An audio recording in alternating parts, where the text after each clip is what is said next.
जय श्री हरि विष्णु। कायेन वाचा मनसेन्द्रियैर्वा बुद्ध्यात्मना वा प्रकृति स्वभावात् करोमि यद्यत् सकलं परस्मै नारायण येति समर्पयामि। अर्थात शरीर, मन, इंद्रियों या बुद्धि से मैं जो भी कर्म करता हूँ, मैं उन सभी कर्मों को श्री नारायण भगवान के चरणों में समर्पित करता हूँ।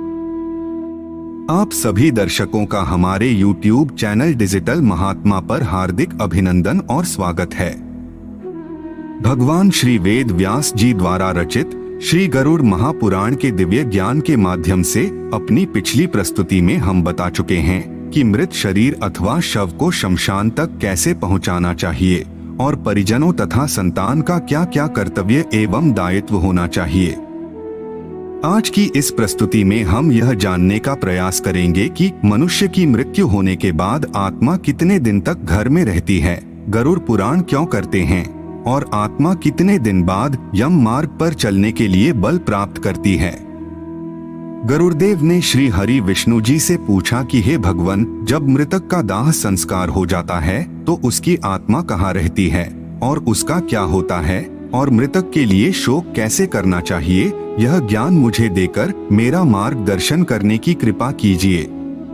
तब भगवान विष्णु ने गरुड़ की जिज्ञासा को शांत करते हुए कहा कि हे पक्षीराज, संतानों और बंधु बांधवों द्वारा मृतक का दाह संस्कार किया जाता है।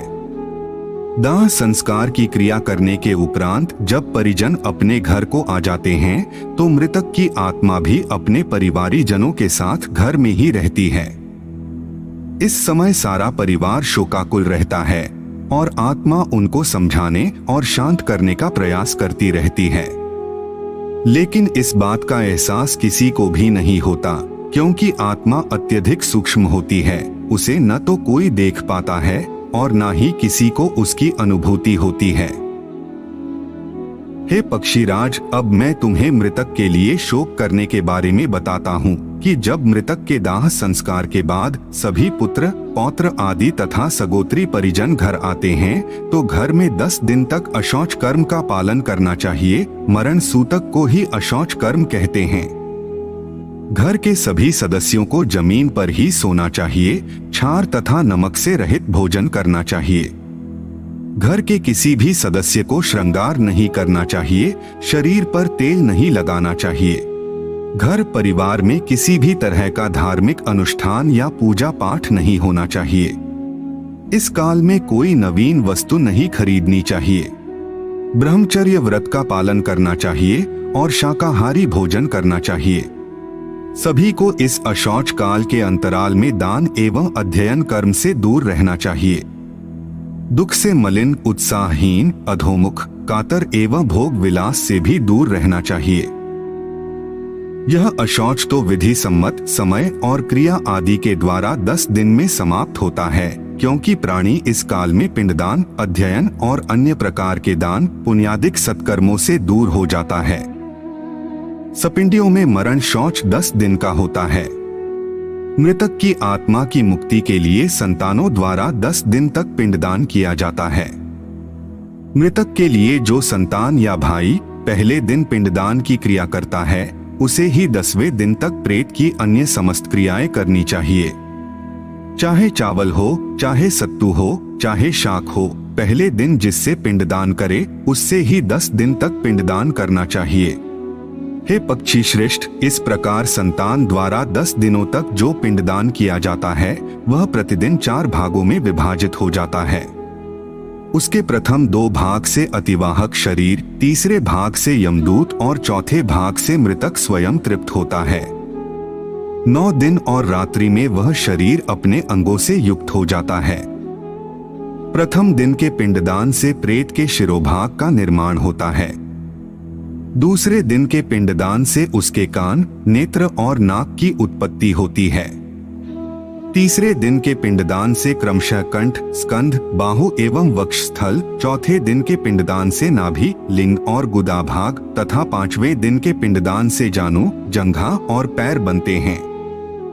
इसी प्रकार छठे दिन के पिंडदान से सभी मर्मस्थल, 7वें दिन के पिंडदान से नाड़ी समूह, 8वें दिन के पिंडदान से दांत और लोम तथा 9वें दिन के पिंडदान से वीर्य एवं 10वें दिन के पिंडदान से उस शरीर में पूर्णता आ जाती है और उसे भूख प्यास का आभास होता है।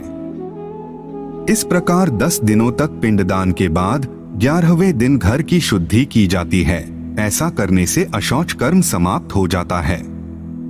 11वें और 12वें दिन जो श्राद्ध किया जाता है उससे प्रेत स्वयं भी भोजन प्राप्त करता है। इस अंतराल में घर में गरुड़ पुराण का पाठ भी किया जाता है। घर के सभी सदस्य व प्रेत आत्मा गरुड़ पुराण का पाठ सुनते हैं, जिससे उनको अच्छे कर्म और बुरे कर्मों का पता चलता है। अतः मृतक की आत्मा का आगे का मार्ग उसके किए गए कर्मों के अनुसार कैसा होगा, इसका उन्हें आभास हो जाता है। 13वें दिन 13वां श्राद्ध किया जाता है, जिसे 13वीं कहते हैं। इस दिन परिजन अपनी योग्यतानुसार ब्राह्मणों, साधु संतों, निर्धनों तथा अन्य लोगों को भोजन कराते हैं। इस दिन गौदान भी किया जाता है।